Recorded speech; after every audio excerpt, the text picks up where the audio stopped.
the serpent groveling in the dust. Kind. All right, that's why he gave them that. Go ahead. It says, how art thou fallen from heaven, O Lucifer, son of the morning? How art they cut down to the ground, which didst weaken the nations? For thou hast said in thy heart. Right, they're going to be cut down to the ground. The ground represent. I should get it, but that's cool. We ain't gonna get it. But ground probably just. But they're gonna be cut down to the ground, man. To the what? Sheol, to the grave. All right. Brought down low. That's why they said what? What did Edom say in 586 when they burned down that temple under Nebuchadnezzar? They said what? They said raise it, raise it. And the raise it means bring it down to the ground, man. All right. So that's what we saying to this nation, to y'all, Esau, so-called white man. This is what we saying to this wicked ass place. Bring it down. We praying to Yahweh, Ba'ashem Yahweh Shah, to destroy this place. Bring it down. You see that? All right. All right, that was it. Second Ezra 6 and 7. Yeah, I was looking up that ground. This is Second Ezra, chapter 6, verse 7. Yep. Then answered I and said, what shall be the parting asunder of the times? Or when shall be the end of the first and the beginning of it that followeth? Right, so Ezra was asking, when is going to be the end of the wickedness on this earth? And what's going to be the beginning that follows, man? So when are they going to fall into hell, and when are we going to be in the heavenly state? Be renewed, refreshed, happy. Wipe away our tears, everything, man. Go ahead. Verse 8. When are we going to receive these riches that you're speaking of? Go ahead. Verse 8. Right. Wait, Salaki. What did he say? When the Lord shall be revealed from the heavens. And he said his reward is with him. All right? That's when we're going to get our reward. Go ahead, bro. Verse 8. And he said unto me, from Abraham unto Isaac, when Jacob and Esau were born of him, Jacob's hand held first the hill of Esau. Right, which means that Esau was going to be ruling first, and then Jacob was going to rule later. So Esau was going to be exalted first, and then brought down by the hand of the Lord's people, Israel. All right, same way that hand represents grabbing his heel, all right? Bringing him down at the end of his kingdom, meaning his feet. That goes with Daniel, I think, chapter 2 or 7. Where he say he's going to bring them down at the feet of them, at the end. Go ahead. Verse 9. For Esau is the end of the world, and Jacob is the beginning of it that followeth. Right, man, that's just clear. So that's heaven and that's hell right there. So what is it what's the difference between Esau ruling and Jacob ruling? Go ahead, brother. All right. This is the book of Job, chapter 9, verse 24. Right. The earth is given into the hands of the wicked. And when was it given into the hands of the wicked? Under the Macedonians, Philip the Macedonian, Alexander the Macedonian, the Seleucid Empire, you know, the Diadochi and all of them, man. All right, back in 3rd century BC. He covereth the faces of the judges thereof. If not, where and who is he? Right, the so-called white man has covered the faces of the true judges on this earth. The true judges represent the children of Israel. All right, they covered up the Lord, putting the white image up. If not, where and who is he, man? Who else would do some shit like that? You know what I mean? So the earth has been given into the hands of the wicked. So when that shit ends, then that's when the righteous will rule on this earth. All right, somebody get Sirach 2:1. And 2 Peter 2:9. We're gonna run it now, bro. Yeah. No, he can get it. Two more. All the way down. This is Sirach, chapter 2, verse 1. My son, if thou come to serve the Lord Yahweh, prepare thy soul for temptation. Set thy heart aright, and constantly endure, and make not haste in the time of trouble. Verse 3. Cleave not, so I can cleave unto him, and depart not away. Right, what did he say? This is cleave unto him. So he's saying that to the Gentiles as well. To the Israelites that are in the strange state of mind, in the heathenistic state of mind, he's telling them to cleave unto him, join back unto him, right? Go ahead. Cleave unto him, and depart not away. that thou mayest be increased at thy last end. Right. So at that last end. So we cleave unto Yahweh Bashim Yahushua, he gonna pull us straight out of hell. You see that? Out of this hellish condition. So he said that we might be increased, exalted at our last end.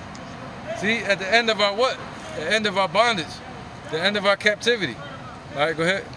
Verse 4. Whatsoever is brought upon thee, take cheerfully. Right. And be patient when thou art changed to a lower state.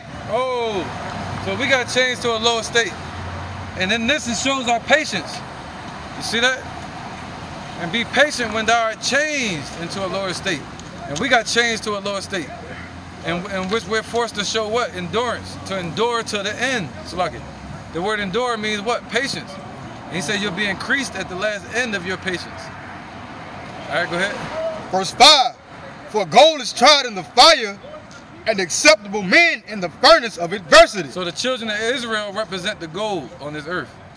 All right? And the other nations, they represent the dust and the dirt. All right? But only a few gonna be saved. Go ahead. Believe in him, and he will help thee. Right? They don't believe in him. Only the children of Israel and the elect will believe. Go ahead. Order thy way aright and trust in him. Right. So he'll order our way right.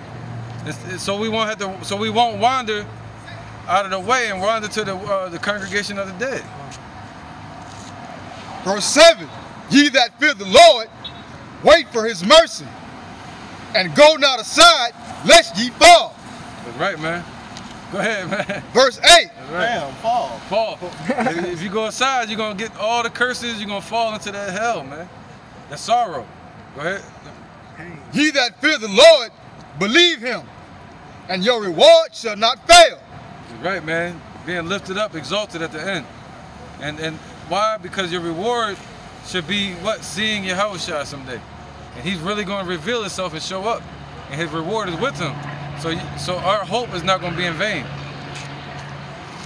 Ye that fear the Lord, hope for good. Right. So we hope for good from Yahweh Bashim Yahushua. We hope for righteousness upon this earth instead of wickedness one day. Go ahead. Ye that fear the Lord, hope for good, and for everlasting joy and mercy. That's right, man. All the way to 9, right? Con. 2 Peter 2 and 9. You got a precept about? Either one. Whoever gets it. 2 Peter 2 and 9. The Lord know how to deliver the godly out of temptation, and to reserve the unjust unto the day of judgment to be punished. Right. Read that one more time. Okay. This 2 Peter 2 and 9. The Lord knoweth how to deliver the ungodly out of temptation, and to reserve the unjust unto the day of judgment to be punished. Right. So the Lord know how to deliver the ungodly. And who are the ungodly? Are the children of Israel that were being unrighteous. Right? He said he know how to deliver us out of what? Out of bondage? No, deliver us out of temptation. Out of temptation. Right? As the brother just read in 2nd Ezra. Sirach, chapter 2. Right? Prepare thy soul for temptation. You know? And he said what? How to what, brother? It says, and to reserve the unjust unto the day of judgment to be punished. Right. What did he say to the wicked? Esau. He had created the wicked for the evil day. You know? So he could show his power, man. And his patience, long suffering. And he letting all that shit build up, and he gonna hit you with the Shazam. All right? Go ahead, brother. 2 Peter 3 and 12. All right, this is 2 Peter. Psalms 37 and 7. Chapter 3, verse 12. Right, after we're done, we're just going to enjoy it now. Looking for and hasting until the coming of the day of Yahweh. Right, so that's what we're doing. And he said the righteous are going to be hoping for these things. But the wicked, they're going to be hoping for America to keep going. But America about to be destroyed with thermonuclear destruction. All these other nations, they hate America. But these idiots over here, they love this place. Go ahead. Wherein the heavens being on fire shall be dissolved, and the elements shall melt with fervent heat. Right. All the elements, all your metals, everything that you see as you're looking at is going to be burned up, basically, man. It's going to be like Sodom and Gomorrah.